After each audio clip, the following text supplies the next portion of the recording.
Москвадан Казакстанга 5 пересадка үйүңүздөрдөн барып алып кетебиз. Кирди чыкты кылабыз жана жолдо документтериңиздерге да жардам беребиз. Машинабыз таза жана ыңгайлуу. Сиздерди жолдо чарчатпай, аман эсен алып барып келет. Сиздердин кызматыңыздарда өз ишин мыкты билген тажрыйбалуу Эрнис. Андыктан төмөнкү номерлерге чалыңыздар, жазыңыздар. 89 296 544 564 89 250 17 16 16. Биз ар дайым сиздердин кызматыңыздарда 24 саат бою байланыштабыз. Андыктан төмөнкү номерлерге чалыңыздар, жазыңыздар. Катуу жааган жаандан улам Москванын көчөлөрүн сел каптады. Кечээ 18 июлда түштөн кийин башталган жаандан улам Орусиянын Борбор калаасы Москвада сел жүрүп, бир нече көчөлөрдү суу каптады. Бул тууралуу аталган өлкөнүн жергиликтүү басылмалары жазышууда. Малым болгондой, катуу жамгыр бүгүн таңга чейин уланган. Ошондой эле жаандын кесепетинен Москванын борбордук бөлүгүндөгү жолдо, метродо жана Маданият паркында сел жүргөн. Айрым райондордо дарактар автоунааларды басып калган. Бийлик өкүлдөрү тургундарды өтө зарылчылык болбосо көчөгө чыкпоону жана коопсуздук эрежелерин сактоону, анын ичинде бак дарактардын түбүнө жашынбоону жана алардын жанына унааларды токтотпоону эскертип жатканы айтылды. Мындан сырткары сейил бактар менен зоопарктар убактылуу жабылганы кабарланды. Булак Супер Кежи. Орусияга байланыштуу АКШ Кыргызстанга айрым чектөөлөрдү киргизиши мүмкүн. Орусияга санкцияланган товарларды ташып жатат деген негизде АКШ ушул аптада Кыргызстанга экономикалык чектөөлөрдү киргизиши мүмкүн. Бул тууралуу The Washington Post басылмасы жазып чыкты.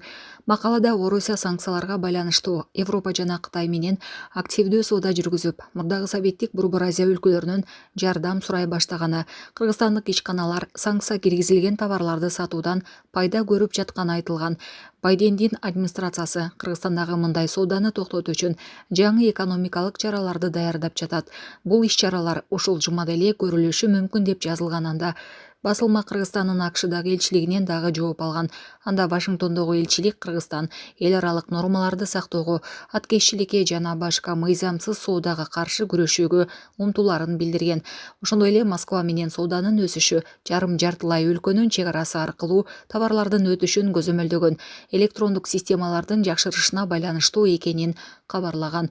Кыргызстан менен Орусия ээп мүчөлөрү жана жалпысынан Орусия биздин негизги соода өнөктөштөрүбүздүн бири деп билдирген элчиликтен басылмага. Булак Супер Кежи. Эксперт Россия эмне себептен Борбор Азиянын коопсуздугуна күйүп ышаарын айтты. Россия өзүнүн түштүк чек араларын бекемдөө үчүн Борбор Азиянын коопсуздугуна өзүнүн салымын кошуп келген жана мындан ары дагы уланта берет. Бул тууралуу Россиянын Илимдер академиясынын дүйнөлүк экономика жана эл аралык мамилелер боюнча улуттук изилдөө институтунун улук илимий кызматкери Станислав Притчин билдирди. Ал Борбор Азияга таасир этүү үчүн геосаясий кармаштын курчушу аттуу тегерек столго катышты. Эксперттин айтымында Россия аймактагы коопсуздуктун кепилдиги болуп эсептелет. 2000-жылдарга чейин Түркмөнстан менен Тажикстандын чек аралары россиялык чек арачылар тарабынан кайтарылып келген. 2021-жылы америкалыктар Афганистандан чыгып кеткенден кийин Россия, Тажикстан жана Өзбекстандын машыгуулары өткөн. Казакстандагы январь окуялары Россия өнөктөштөрү менен коопсуздукту камсыздоого даяр экенин көрсөттү. Бизде абадан коргонуучу бирдиктүү система иштейт. Бул жааттан алып караганда Россия коопсуздук боюнча айныксыз өнөктөш болуп саналат жана бул тармакка инвестиция салууга даяр. РФ Борбор Азиянын коопсуздугун өзүнүн түштүк чек арачыларынын коопсуздугу катары карайт, деди Причин. Булак Назар Ньюс Кежи.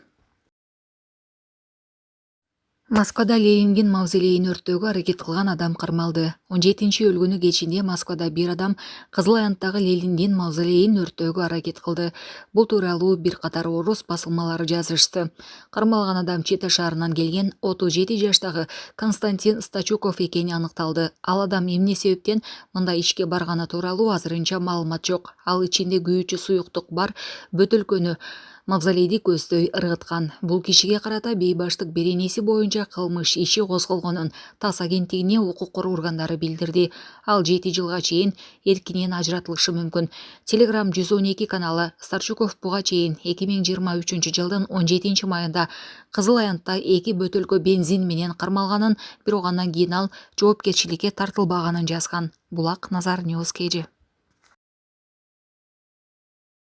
Бишкектеги үрөйгө учурган жол кырсыктын чоо жайы.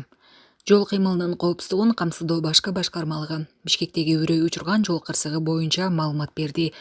Ага ылайык кырсык 19-июлда саат 7:50 чамасында Агордо 3 конушунда катталган. Элмирбек Иманалиев атындагы көчөдө түштүктөн түндүктү көздөй бара жаткан эл ташуучу Mercedes-Benz үлгүсүндөгү 169 кичи автобус жолдон токтоп жүргүнчүлөрдү салып жаткан учурда ошол эле тарапты көздөй бара жаткан Scania үлгүсүндөгү жүк ташуучу унаасынын айдоочусу артынан келип сүзгөн деп айтылат билдирүүдө.